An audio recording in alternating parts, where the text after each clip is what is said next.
আর আজ ওয়েদার কেমন থাকবে সারাদিন সমস্ত আপডেট আপনাদেরকে দেব এবং সাহানা বৃষ্টিপাতের সম্ভাবনা রয়েছে তেমনটাই কিন্তু ওয়েদার রিপোর্ট বলছে। তবে কোন কোন জেলায় বৃষ্টিপাতের সম্ভাবনা রয়েছে সেই আপডেটও দেব।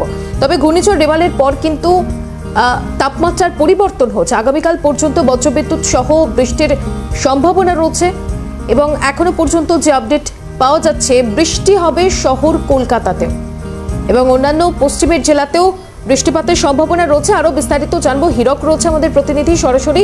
হীরক, ওয়েদার রিপোর্ট কি বলছে, কেমন থাকবে তাপমাত্রা?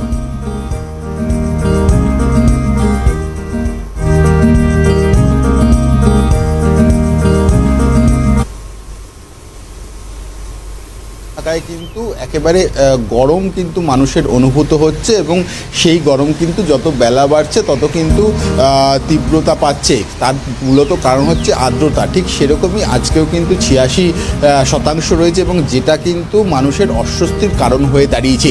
সেখানটায় দাঁড়িয়ে বৃষ্টির সম্ভাবনা থাকছে এবং আজ কিন্তু বৃষ্টির সম্ভাবনা থাকছে বিভিন্ন জেলাতে।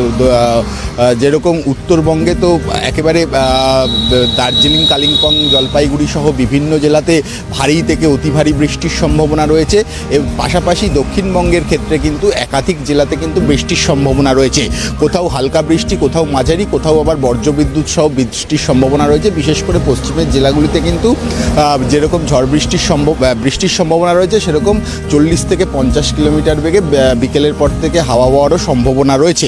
সেখানটায় দাঁড়িয়ে এরকম বৃষ্টি হলেও যেটা বলা হচ্ছে যে আগামীকাল ভোটের রেজাল্ট, সেই দিনও কিন্তু এরকমই বৃষ্টির সম্ভাবনা থাকছে এবং পশ্চিমবঙ্গের বিভিন্ন জেলাতে কিন্তু বৃষ্টির সম্ভাবনা রয়েছে। তবে বৃষ্টি হলেও কিন্তু উষ্ণতার কোনো পরিবর্তন হচ্ছে না। শহর কলকাতা ভিজবে ঠিকই, কিন্তু উষ্ণতা কিন্তু একই থাকবে। আজ শহর কলকাতার সর্বোচ্চ তাপমাত্রা 34 ডিগ্রি সেলসিয়াস এবং সর্বনিম্ন তাপমাত্রা থাকছে 29 ডিগ্রি সেলসিয়াস। সেক্ষেত্রে ধন্যবাদ হীরক।